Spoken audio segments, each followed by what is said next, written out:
हे आज के लेक्चर में हम स्विच के स्टेटमेंट्स को डिस्कस करने वाले हैं। देखो, पहले लेक्चर में हमने देखा कि हम इफ स्टेटमेंट की जगह कंडीशनल ऑपरेटर का यूज कर सकते हैं। अब उसके अलावा हमारे पास क्या होता है कि हम स्विच केस का यूज कर सकते हैं। और अच्छे से स्विच केस को आप क्या बोलेंगे? Switch case default. ठीक है, this statement allows us to make a decision from the number of choices. अब इसमें आपके पास बहुत सारी चॉइसेस होंगे और उसमें से आप कोई भी एक डिसीजन चूज कर सकते हैं। ठीक है, इसको और अच्छे से समझते हैं कि बेसिकली हमारा स्विच है क्या। देखो, सबसे पहले आपको इसका सिंटैक्स पता होना चाहिए। ठीक है, सबसे पहले आप लिखेंगे स्विच, उसके बाद आप एक कोई भी एक्सप्रेशन लिखेंगे। वो एक्सप्रेशन या तो आपका इंटीजर होना चाहिए या आपका कैरेक्टर होना चाहिए। ठीक है, यहाँ स्विच क्या है? कीवर्ड है, इसका मतलब पहले से ही कंपाइलर को पता है। तो मैं आपको रिपीट करती हूँ, पहले स्विच लिखेंगे, उसके बाद आप एक्सप्रेशन लिखेंगे। वो एक्सप्रेशन आपका या तो इंटीजर या कैरेक्टर होना चाहिए। ठीक है, फिर आपके कर्ली ब्रेसेस स्टार्ट होंगे और उसमें आप कितने भी केस दे सकते हैं। ठीक है, और एक आप डिफॉल्ट देंगे कि अगर इन केसेस में से कुछ भी नहीं हो रहा है तो डिफॉल्ट में जो लिखा है मैंने वो कर दीजिए। ठीक है, यहाँ केस क्या है? एक कीवर्ड है, तो इसे आप CASE स्मॉल लेटर में ही लिखेंगे और इसके बाद आप स्पेस देके कोई भी एक कांस्टेंट वन, मतलब यहाँ कुछ कांस्टेंट लिखेंगे। ठीक है, वो कांस्टेंट आपका इंटीजर होना चाहिए, ये बात आपको याद रखनी है। फाइन। और इसके अलावा अगर आप उसे करेक्टर लिख रहे हैं यहाँ कांस्टेंट को, तो वो आपकी वेरिएबल से मैच नहीं करना चाहिए। ये हम टाइम के साथ साथ समझते हैं। अभी आप सिंपल एक बात याद रखेंगे कि आपको स्विच लिखना है, उसके साथ आपको एक एक्सप्रेशन देना है जो या इंटीजर हो या करेक्टर हो, और इसके बाद आपकी स्विच की बॉडी स्टार्ट हो जाती है जिसमें आप केस बनाएंगे अलग अलग, और इन केसेस में आप क्या करेंगे? कुछ भी स्टेटमेंट्स देंगे। ठीक है, अब देखो क्या होता है, एग्जाम्पल से समझते हैं हम इस चीज को। पहले उससे पहले हम कुछ रूल्स पढ़ते हैं इसकी। The keyword case is followed by N integer और करेक्टर कांस्टेंट ओनली।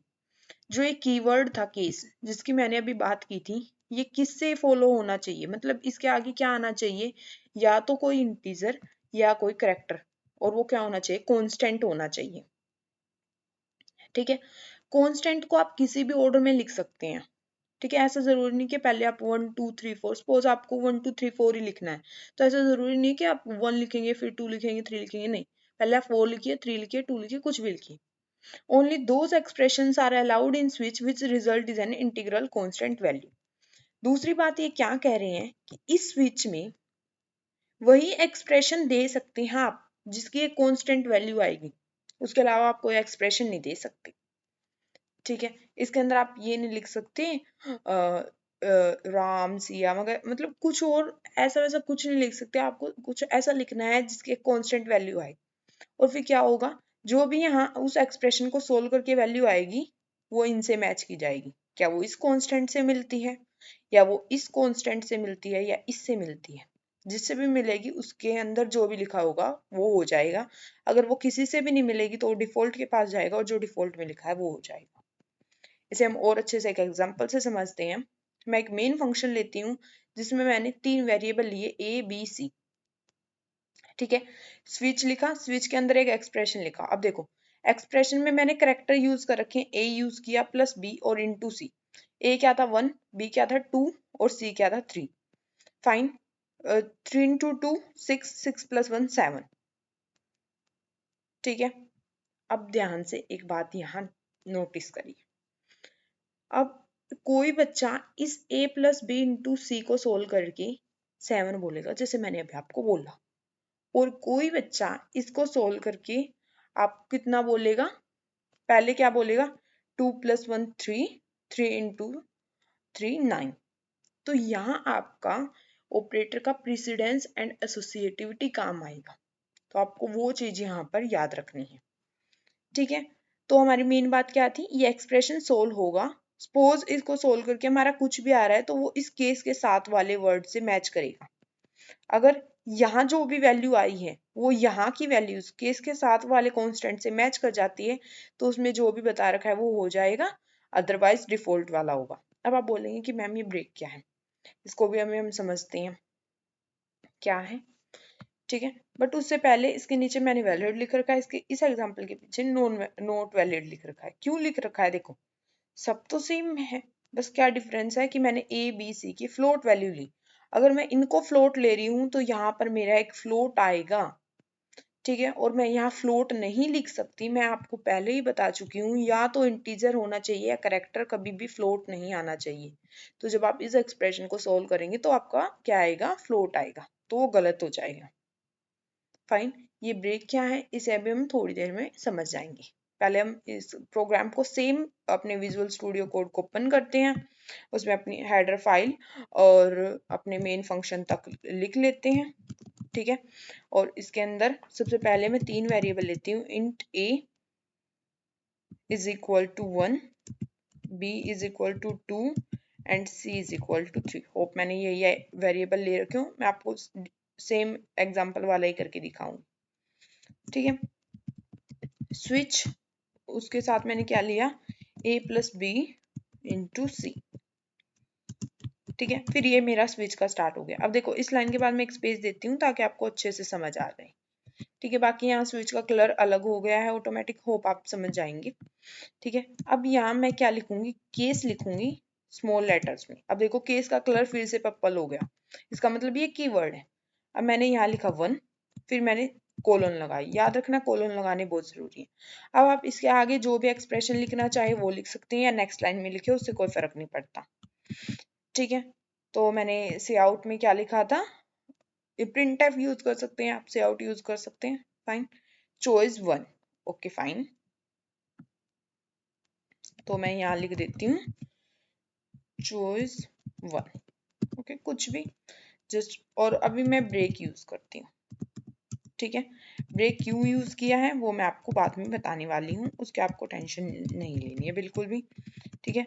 फिर मैं यहाँ लिख रही हूँ चॉइस 2 और फिर मैं डिफॉल्ट में लिख देती हूँ, डिफॉल्ट के बाद भी सेमीकोलन आएंगे, याद रखना आपने, सी आउट नन, कि कुछ भी नहीं चूज हुआ, ठीक है। आप इसको सेव करेंगे और इसको रन करेंगे,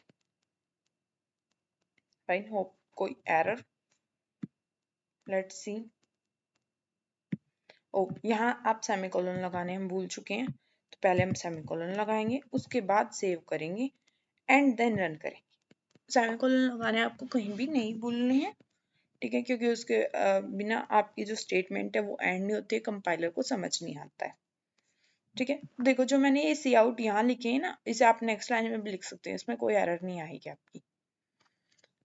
तो अभी क्या होगा? ए की वैल्यू मैं एक बार चेक कर लेती हूँ कि मैंने वही ली है या, फाइन 1 2 3। अब देखो इसको सोल्व करके हमारे पास क्या आ रहा है? 7। अब देखो ये किसी भी इसके साथ मैच नहीं हो रहा, ना इसके साथ ना इसके साथ, तो एक इसमें चला गया, डिफॉल्ट वाले में चला गया, फाइन।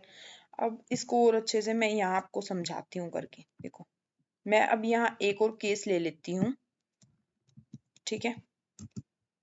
आप कितने भी केसेस ले सकते हैं, और मैं यहाँ 7 लिख देती हूँ। फिर हम इस प्रोग्राम को रन करेंगे, ठीक है, और देखेंगे कि हमें क्या आउटपुट मिल रही है, ठीक है। अब हमारे अकॉर्डिंग चॉइस 1 आना चाहिए, देखिए आ चुका है। कैसे आया? a प्लस बी इंटू सी, पहले मल्टीप्लीकेशन की ज्यादा प्रेसिडेंस होती है, 3 इंटू कितना हुआ? 6, 6 प्लस 1 कितना हुआ? 7। पहले इसके पास आया, यहाँ जो 7 आया है इसको सोल्व करके वो इनसे मैच होता है, केस के बाद जो भी आप लिखते हैं, नहीं हुआ मैच तो अगले केस के पास गया, अगले केस के पास गया तो उसने 7 देख लिया, वो 7 से मैच कर गया, सॉरी, ठीक है।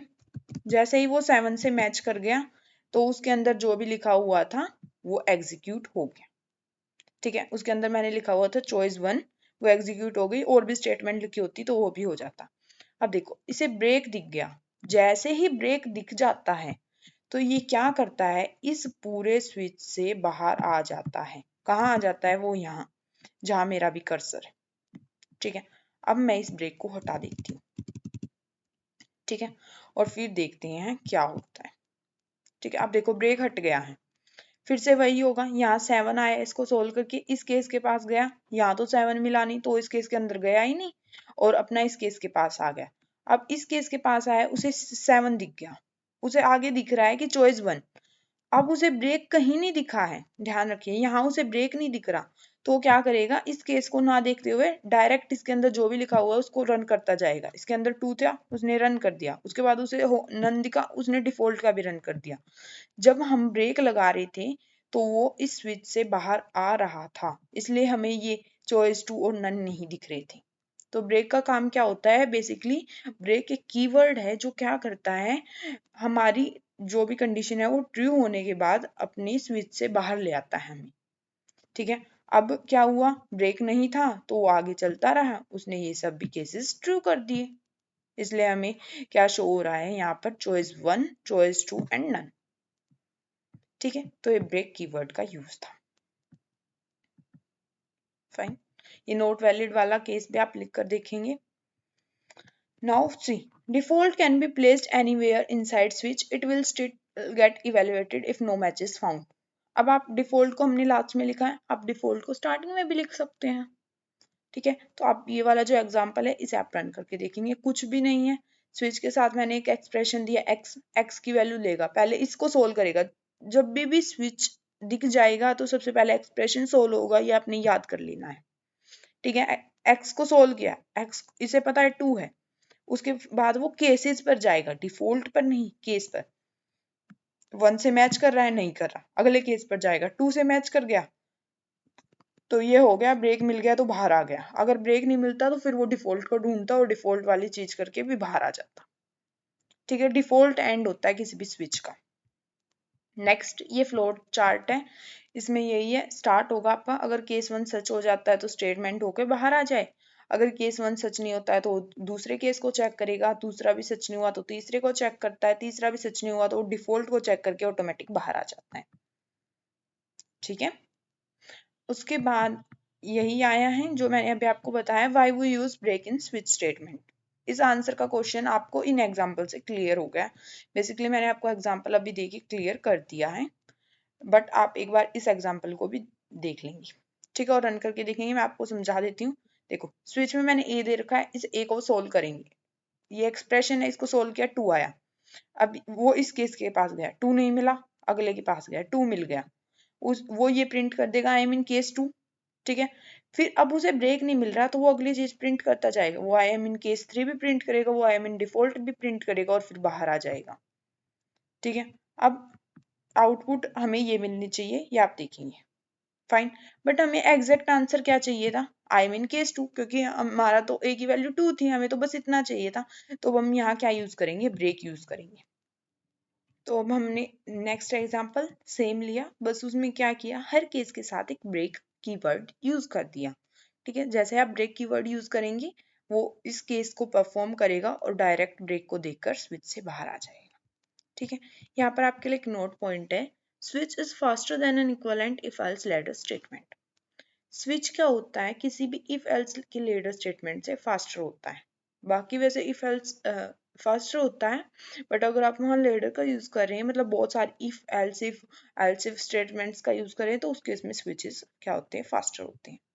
इसके बाद आपको एक असाइनमेंट प्रोवाइड की गई है, असाइनमेंट में किससे रिलेटेड क्वेश्चन है मैं आपको बता देती हूँ। इफ एल्स के स्टेटमेंट से आपकी basic operators, data types, basic concept तो है ही आपका। उसके बाद आपका इफ एल्स है, उसके बाद आपका स्विच। आज तक जितना भी हमने लेक्चर्स कवर किए हैं, जितनी भी सी प्लस प्लस कंप्लीट किए हैं, उसके रिगार्डिंग आपको बेस्ट क्वेश्चंस प्रोवाइड किए गए हैं। इसमें टोटल आपको प्रोवाइड किए गए हैं 16 क्वेश्चंस। ठीक है, इजी क्वेश्चंस भी हैं एंड डिफिकल्ट क्वेश्चन भी हैं, बट आपको ये क्वेश्चन नंबर 13 करना काफी इंपॉर्टेंट है। क्यों, मैं आपको रीजन बता देती हूँ। ये क्वेश्चन नंबर 13 मैंने स्विच के ऊपर बनाया है। ठीक है, जब आप इसको करेंगे तो आपको स्विच के रिगार्डिंग कुछ एक्स्ट्रा पॉइंट्स पता लगेंगे। ठीक है, अभी आपको इतना स्विच बेसिक समझ आ गया होगा, लेकिन उसको थोड़ा डेप्थ आप इन क्वेश्चंस को सोल्व करने के बाद समझ जाएंगे। तो अब क्या हो सकता है कि कुछ स्टूडेंट्स इसको इजिली सोल्व कर लेंगे, बट कुछ स्टूडेंट इसको सोल्व करते टाइम प्रॉब्लम फेस करेंगे। तो उसके सॉल्यूशन के लिए मैंने इसकी एक अलग प्लेलिस्ट बनानी है, जो मैं असाइनमेंट 1 या किसी और नेम से बनाऊंगी, लेकिन आपको डिस्क्रिप्शन बॉक्स में उसका लिंक दे दूंगी। ठीक है, अगर आपको किसी भी क्वेश्चन में डाउट आ रहा है तो आप डायरेक्ट उस प्लेलिस्ट पर जाएंगे और वो क्वेश्चन आप देख लेंगे। इससे क्या होगा, आपका टाइम भी सेव हो जाएगा। मैं सभी क्वेश्चंस की एक वीडियो बनाऊंगी तो बेवजह मतलब काफ़ी लेंथी भी हो जाएगी और आपको भी देखने में थोड़ी डरावनी लगेगी। तो आप किसी भी क्वेश्चंस को वहाँ से देख सकते हैं और उसमें हम बिल्कुल बेसिक से पहले क्वेश्चन को समझेंगे और फिर उसका सॉल्यूशन करेंगे। ठीक है, अगर आपको स्विच में कोई भी डाउट है तो आप कमेंट सेक्शन में पूछें और प्लीज़ स्विच के क्वेश्चंस को प्रैक्टिस करें। ठीक है, अलग अलग एक्सप्रेशंस चेंज करते रहें, खुद से कुछ कुछ चेंज करें और फिर आउटपुट्स को डिस्कस करें। अगर आपको कहीं भी कोई ऐसा एक्सप्रेशन आप बना देते हैं स्विच का कि आपसे नहीं सॉल्व हो रहा, तो उसके लिए भी आप टेलीग्राम पे पूछ सकते हैं।